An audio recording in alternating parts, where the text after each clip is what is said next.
नमस्कार दर्शक बंधु, जय जगन्नाथ। सोना ऋतु लाइफस्टाइल को आपण को स्वागत जनाउछि।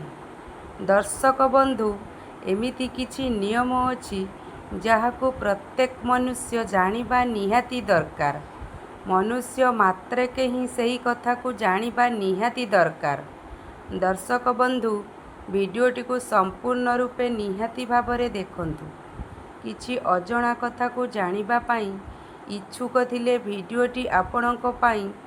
नंबर 1, रजस्वाला दशा पड़िथिले शनिवार दिन रे झाड़ू देवा अशुभ होइथाए।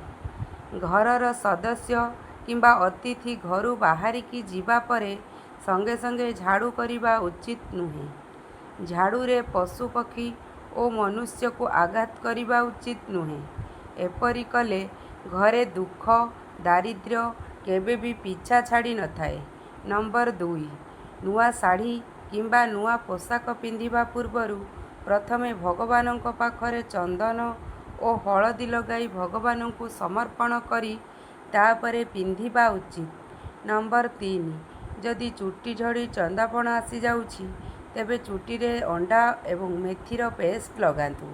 एहा द्वारा चुटी झड़ीबा 90% कमी जीव।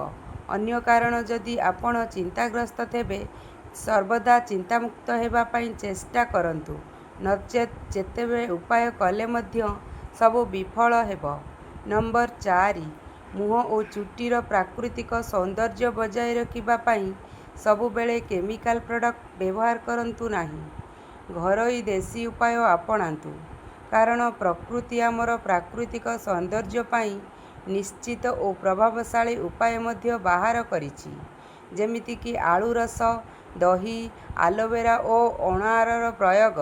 एहा छड़ा बाहरु घर को आसीबा मात्रे भल भावरे मुह हाथ ओ गोड़ धुअंतु। नंबर 5, मरिबा परे व्यक्तिर आत्मा सही घरे 13 दिन पर्यंत रही थाए। प्रतिदिन पिंडदान हेबा द्वारा प्रेतर शरीर गठन होइथाए। 13 दिनर पिंडदान परे प्रेत को शक्तिमान करिथाए जमपुर जीवा पाई। सेथिपाई मरिबा परे जणे व्यक्ति को पिंडदान करिबा निहाती आवश्यक। नंबर 6, मथारे सिंदूर लगाइबा द्वारा शरीर रे अशुभ शक्ति प्रवेश करि पारे नाही।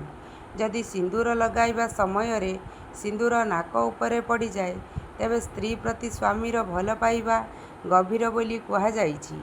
नंबर 7, नारी मानकर बाम अंगरे ओ पुरुष मानकर डाहाण अंगरे कला जाई रहिबा बहुत शुभ होइथाए। एही व्यक्ति माने बहुत भाग्यशाली होइथांती।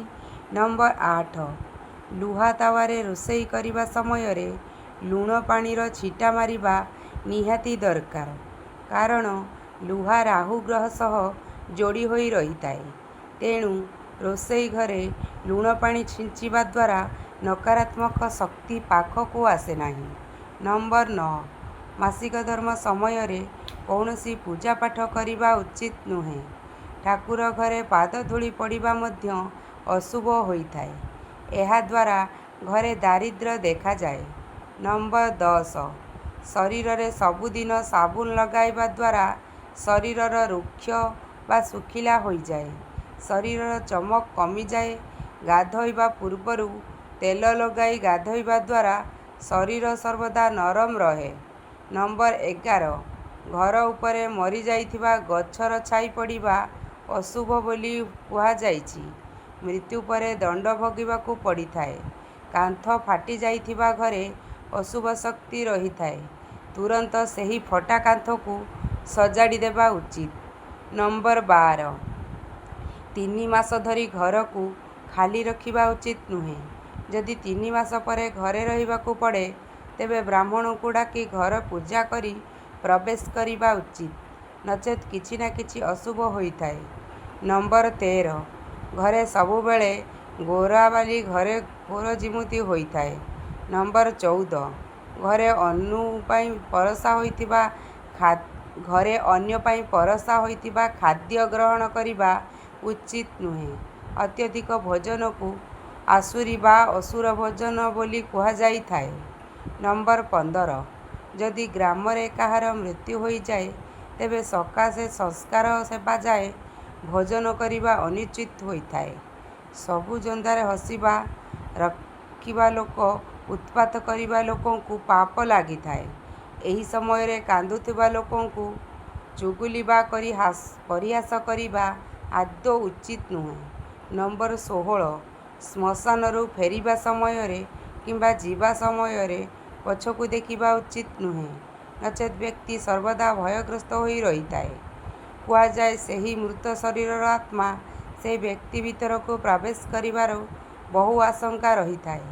ନମ୍ବର 17 ଘରେ ବ୍ରହ୍ମା, ବିଷ୍ଣୁ, ମହେଶ୍ୱର ଏହି ତିନି ମୂର୍ତ୍ତି ଏକାଠି ରଖି ପୂଜା କରିବା ଉଚିତ ନୁହଁ, କାରଣ ବିଷ୍ଣୁଙ୍କୁ ତୁଳସୀ ପତ୍ର ଅର୍ପଣ କରାଯାଏ, ଶିବଙ୍କୁ ତୁଳସୀ ପତ୍ର ବର୍ଜିତ ଅଟେ ଏବଂ ବ୍ରହ୍ମାଙ୍କୁ ପୂଜା କରିବା ଉଚିତ ନୁହେଁ। ସମସ୍ତଙ୍କର ପୂଜା ବିଧି କିଛି ଅଲଗା ଅଲଗା ଥାଏ। ନମ୍ବର 18 ମଣିଷମାନଙ୍କୁ ସିଧା ସାଧା ହେବା ଉଚିତ ନୁହେଁ, କାରଣ ଜଙ୍ଗଲରେ ସିଧା ବୃକ୍ଷକୁ ହିଁ ଆଗ କଟାଯାଏ। ବଙ୍କା ଗଛ ଯେମିତି ଠିଆ ହୋଇ ରହିଥାଏ, ସେପରି ଏ ସଂସାରରେ ସିଧା ଲୋକଙ୍କୁ ସର୍ବପ୍ରଥମେ ଅସୁବିଧାରେ ପକାଯାଏ। ନମ୍ବର 19 ଛୁରୀ, କତୁରୀ ଓ ନଖ ସାହାଯ୍ୟରେ ତୁଳସୀ ପତ୍ରକୁ ଛିଣ୍ଡାଇବା ଉଚିତ ନୁହେଁ।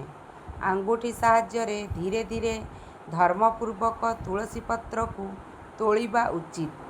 ରବିବାର, ଏକାଦଶୀ ଓ ଗୁରୁବାର ଦିନ ତୁଳସୀ ପତ୍ର ଛିଣ୍ଡାଇବା ଉଚିତ ନୁହେଁ। ଏହି ଦିନ ତୁଳସୀ ଗଛରେ ପାଣି ଦେବା ମଧ୍ୟ ବର୍ଜିତ ଅଟେ। ନମ୍ବର 20 ତୁଳସୀ ଗଛକୁ ଘର ଭିତରେ ନ ଲଗାଇ ଖୋଲା ଅଗଣାରେ ଏହାକୁ ଲଗାନ୍ତୁ। ତୁଳସୀ ଗଛକୁ ମାଟି ପାତ୍ରରେ ଲଗାଇବା ଶୁଭ ହୋଇଥାଏ। ନମ୍ବର 21 ପୁରୁଣା ପୋଷାକକୁ ଦକ୍ଷିଣ ଦିଗରେ ରଖି ବାନ୍ଧିବା ଉଚିତ ନୁହେଁ। ଏହା ନକାରାତ୍ମକ ଶକ୍ତିକୁ ଆକର୍ଷିତ କରିଥାଏ। ପୁରୁଣା ପୋଷାକରେ ଟଙ୍କା ପଇସା ରଖିବା ଅନୁଚିତ ଏବଂ ଚିରା ପୋଷାକ ଦାନ କରିବା ଦ୍ୱାରା ଘରେ ଦାରିଦ୍ର୍ୟତା ଆସିଥାଏ। ନମ୍ବର 22 ଗର୍ଭବତୀ ନାରୀମାନେ କେବେ କାହାର ନିନ୍ଦା ଶୁଣିବା କିମ୍ବା ନିନ୍ଦା କରିବା ଉଚିତ ନୁହେଁ ଏବଂ ଏହି ସମୟରେ ହିଂସ୍ର ପଶୁଙ୍କର ଦର୍ଶନ କରିବା ମଧ୍ୟ ଅନୁଚିତ ଅଟେ। ଏହି ସମୟରେ ଶ୍ମଶାନକୁ ଯାତ୍ରା କରିବା ବାରଣ ହୋଇଥାଏ। ଗର୍ଭସ୍ଥ ଶିଶୁ ଉପରେ ଏହାର ପ୍ରଭାବ ପଡ଼ିଥାଏ। ନମ୍ବର 23 ଘରର ସୀମାରେ ବଢ଼ିଆଳ ଗଛ ବା କଷ୍ଟାର୍ଡ଼ ଆପୁଲ ଲଗାଇବା ଉଚିତ ନୁହେଁ। ଯଦି ଏହି ଗଛ ଆପେ ଆପେ ଉଠିଥାଏ, ତେବେ ତାକୁ ପୋତି ଦେବା ଉଚିତ। ଏହି ଗଛର ଦୋଷକୁ ଦୂର କରିବା ପାଇଁ ଅଁଳାର ଗଛ ବା ଅନ୍ୟ ଫଳଦାୟକ ଗଛ ଲଗାଇବା ଉଚିତ। ନମ୍ବର 24 ଭୋଜନ କରିବା ସମୟରେ ବେଦର ଉଚ୍ଚାରଣ କରିବା ଅନୁଚିତ।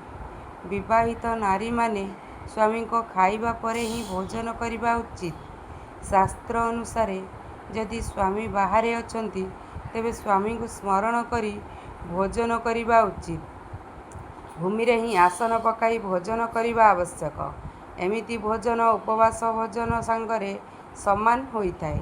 ନମ୍ବର 25 ପ୍ରତ୍ୟେକ କନ୍ୟାକୁ ସବୁ ଖୁସି ଦେବା ଆବଶ୍ୟକ, ଯେଉଁ ଖୁସି ଗୋଟିଏ କନ୍ୟାର ପାଇବା ଉଚିତ। ଜଣେ ପୁଅଠାରୁ ଝିଅ ଅଧିକ ବାପା ମାଆଙ୍କର ଧ୍ୟାନ ରଖିଥାଏ। କନ୍ୟା ଯେଉଁଠି ରହିଲେ ମଧ୍ୟ ବାପା ମାଆଙ୍କ ପାଇଁ ଖୁସି ଓ ଚିନ୍ତା ରହିଥାଏ। ନମ୍ବର 26 ଝିଅ ଭଗବାନ ସମସ୍ତଙ୍କୁ ଦେଇନଥାନ୍ତି। ଯାହାର ଝିଅ ପାଳିବାର ସାମର୍ଥ୍ୟ ଅଛି, ତାଙ୍କୁ ହିଁ କନ୍ୟା ମିଳିଥାଏ। ଯିଏ ପୂର୍ବଜନ୍ମରେ ଅଧିକ ପୁଣ୍ୟ କରିଥାଏ, ତାକୁ ହିଁ କନ୍ୟା ସନ୍ତାନ ମିଳିଥାଏ। ପ୍ରତ୍ୟେକ ମନୁଷ୍ୟ କନ୍ୟାମାନଙ୍କୁ ଉଚିତ ସମ୍ମାନ ଓ ବ୍ୟବହାର କରିବା ଉଚିତ। ଏମିତି କଲେ ମା ଦୁର୍ଗା ଖୁସି ହୁଅନ୍ତି। ନମ୍ବର 27 ଶିଶୁ ଗର୍ଭରେ ଥିବା ସମୟରେ ପୂର୍ବଜନ୍ମର କଥା ସବୁ ମନେ ରହିଥାଏ, କିନ୍ତୁ ପୃଥିବୀ ପୃଷ୍ଠରେ ଜନ୍ମ ନେବା ପରେ ସବୁ କଥା ଭୁଲି ଯାଇଥାଏ। କାରଣ ପୂର୍ବଜନ୍ମର କଥା ମନେ ରହିଲେ ତା ପାଇଁ ନୂଆ ବାପା ମାଆଙ୍କୁ ଗ୍ରହଣ କରିବା କଷ୍ଟକର ହୋଇପଡ଼ିଥାଏ। ସେଥିପାଇଁ ପୂର୍ବ କଥାରେ ମନେ ନ ପଡ଼ିବା ହିଁ ଭଲ ଅଟେ। ନମ୍ବର 28 ଯିଏ ପୂର୍ବଜନ୍ମରେ କିଛି ପୁଣ୍ୟ ନ କରି ଭଗବାନଙ୍କୁ ପୂଜା ନ କରି ଠାକୁର ବିଶ୍ୱାସୀ ନ ହୁଏ, ସେ ବାରମ୍ବାର ଏହି ମୃତ୍ୟୁଲୋକରେ ଜନ୍ମ ହୁଏ। ଆତ୍ମା ଗୋଟିଏ, କିନ୍ତୁ ଶରୀର ଅନେକ ପ୍ରକାରର ହୋଇଥାଏ। ନମ୍ବର 29 ସବୁବେଳେ ଗାଜର ଖାଉଥିବା ବ୍ୟକ୍ତି ଓ ବ୍ୟାୟାମ କରୁଥିବା ବ୍ୟକ୍ତି ନିଜ ବୟସଠାରୁ କମ୍ ଦେଖାଯାଇଥାଏ। ଯେଉଁମାନେ ପ୍ରତିଦିନ ଚିନ୍ତାଗ୍ରସ୍ତ ସେମାନେ କମ୍ ବୟସରେ ହୋଇ ମଧ୍ୟ ବାର୍ଦ୍ଧକ୍ୟ ପରି ଦେଖାଯାଆନ୍ତି। ନମ୍ବର 30 ପ୍ରସାଦକୁ ସର୍ବଦା ଅନ୍ୟକୁ ବାଣ୍ଟି ଖାଇବା ଉଚିତ। ଏହାଦ୍ୱାରା ଅନେକ ଫଳ ପ୍ରାପ୍ତି ହୋଇଯାଏ। ଭଗବାନ ମଧ୍ୟ ଏହାଦ୍ୱାରା ସନ୍ତୁଷ୍ଟ ହୁଅନ୍ତି। ନମ୍ବର 31 ଗରୁଡ଼ ପୁରାଣ ଅନୁସାରେ ମୃତ ବ୍ୟକ୍ତିର ପୋଷାକ ବ୍ୟବହାର କରିବା ଉଚିତ ନୁହେଁ। ଏହି ପୋଷାକ ମୃତ ବ୍ୟକ୍ତିର ସ୍ମୃତି, ତେଣୁ ପୋଷାକକୁ ନଦୀରେ ପ୍ରବାହିତ କରିଦେବା ଉଚିତ। ନମ୍ବର 32 ମରିଯାଇଥିବା ବ୍ୟକ୍ତି ଯେଉଁ ସ୍ଥାନରେ ଶୋଇଥାଏ 13 କର୍ମ ନ ସରିବା ପର୍ଯ୍ୟନ୍ତ ସେ ଘରକୁ ଖାଲି ରଖିବା ଉଚିତ ନୁହେଁ, ଅର୍ଥାତ୍ ସେହି ଘରେ ଶୋଇବା ଉଚିତ। ଖାଲି ଘରକୁ ଅନ୍ଧାର କରି ରଖିବା ଉଚିତ ନୁହେଁ। ନମ୍ବର 33 ମୃତ୍ୟୁ ସମୟରେ ପ୍ରତ୍ୟେକ ମହିଳା ଢିଙ୍କି, ଶିଳିପୁଆ, ଝାଡ଼ୁ ଇତ୍ୟାଦିକୁ ଗୋଡ଼ରେ ଡେଇଁକି ଯିବା ଉଚିତ ନୁହେଁ, କାରଣ ଏହି ସାମଗ୍ରୀ ଭଗବାନଙ୍କର ପ୍ରତୀକ ଅଟନ୍ତି। ନମ୍ବର 34 ଠାକୁରଙ୍କର ପୂଜାରେ ସବୁଠାରୁ ଜରୁରୀ ସାମଗ୍ରୀ ଅକ୍ଷତ ଅରୁଆ ଚାଉଳ ଅଟେ। ଘରର ପୂଜା ସମୟରେ ସର୍ବପ୍ରଥମେ ଶ୍ରୀ ଗଣେଶଙ୍କୁ ପୂଜା କରିବା ଉଚିତ, ତାପରେ ଅନ୍ୟ ଠାକୁରଙ୍କୁ ପୂଜା କରାଯାଏ। ନମ୍ବର 35 ପ୍ରତ୍ୟେକ ଘର, ଖାସ୍ କରି ରୋଷେଇ ଘର ଓ ଠାକୁର ଘରକୁ ସଫାସୁତୁରା ରଖିବା ନିହାତି ଆବଶ୍ୟକ, କାରଣ ପ୍ରତ୍ୟେକ ସଫା ସ୍ଥାନରେ ଭଗବାନ ବାସ କରନ୍ତି। ଘରର କୌଣସି ସ୍ଥାନରେ ଅଳିଆ ଗଦା କରି ରଖିବା ଉଚିତ ନୁହେଁ, କାରଣ ଯେଉଁଠି ଜୀବନ ନଥାଏ ସେଠି ଖରାପ ଶକ୍ତି ବାସ କରିଥାଏ। ତେଣୁ ପ୍ରତ୍ୟେକ ସ୍ଥାନକୁ କିଛି କିଛି ଥର ସଫା କରିବା ଆବଶ୍ୟକ। ଦର୍ଶକ ବନ୍ଧୁ, ଏହିସବୁ ତଥ୍ୟଗୁଡ଼ିକ ପ୍ରତ୍ୟେକ ମନୁଷ୍ୟ ଜାଣିବା ନିହାତି ଦରକାର। ଯଦି ଆପଣମାନଙ୍କୁ ଭିଡ଼ିଓଟି ଭଲ ଲାଗିଥିବ ତେବେ ଆଶା କରୁଛି ଲାଇକ୍ କରିବେ, ସେୟାର କରିବେ